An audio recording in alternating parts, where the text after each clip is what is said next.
महाराष्ट्र की राजनीति में एक बार फिर उबाल आ गया है।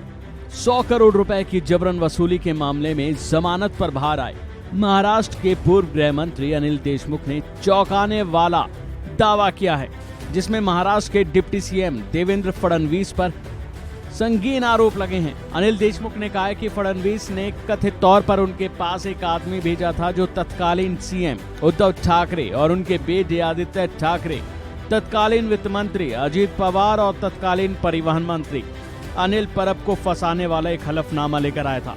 उस व्यक्ति ने उनसे कहा कि अगर मुकदमेबाजी में फंसने से बचना है तो इस हलफनामे पर साइन कर देना चाहिए, लेकिन उन्होंने ऐसा नहीं किया और जेल जाना स्वीकार किया। तो वहीं इस मामले पर संजय राउत और प्रियंका चतुर्वेदी का क्या कहना है, सुनिए। यह देखिए, अनिल देशमुख जी राज्य के गृह मंत्री रहे,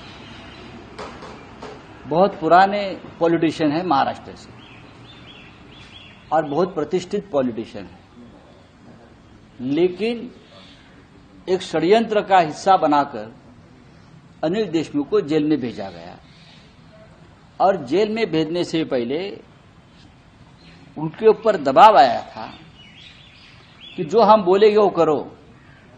उद्धव ठाकरे जी का नाम लो, शरद पवार जी का नाम लो, किसी केस में आदित्य जी का लो, नहीं तो आपको आपके पीछे ईडी लगाएंगे और जेल में भेजेंगे। ये बात जब मैं जेल में था, देशमुख साहब भी जेल में थे, तब उसने मुझे बताई थी 2 साल पहले, और बाद में भी ये बहुत बार सार्वजनिक मंच पर ये बात उसने कही है।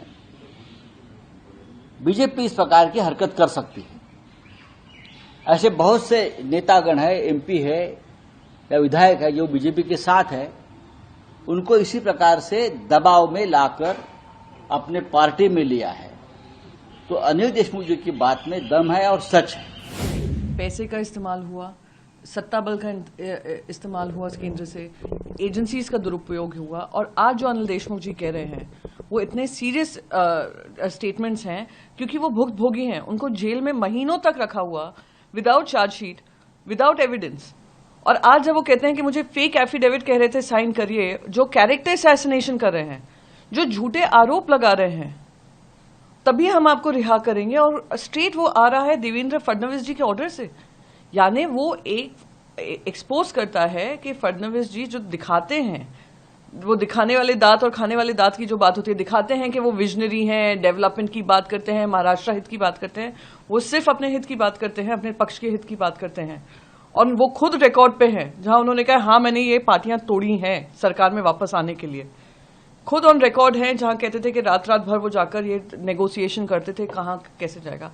आज जो सामने आया है वो दिखा रहा है किस स्तर तक भारतीय जनता पार्टी गिर सकती है सत्ता में आने के लिए। उनको महाराष्ट्र प्रेम नहीं है, उनको महाराष्ट्र की जनता से प्रेम नहीं है, उनको सिर्फ और सिर्फ एक धर्म रह गया है और सिर्फ एक प्रेम रह गया है, वो है सत्ता में कैसे आना है और कैसे साम दाम दंड भेद। एक बात कही जाती थी, चाणक्य कहते थे, ये लोग जो सस्ते चाणक्य आज बने हुए हैं वो इस तरीके की निम्न स्तर की राजनीति करते हैं। इस पे पूरी तरीके की इन्वेस्टिगेशन होनी चाहिए। तो वहीं देवेंद्र फडणवीस ने इन आरोपों को नकारा है और कहा है कि अगर अनिल देशमुख मुझ पर झूठे आरोप लगाते हैं तो वो भी चुप नहीं बैठेंगे।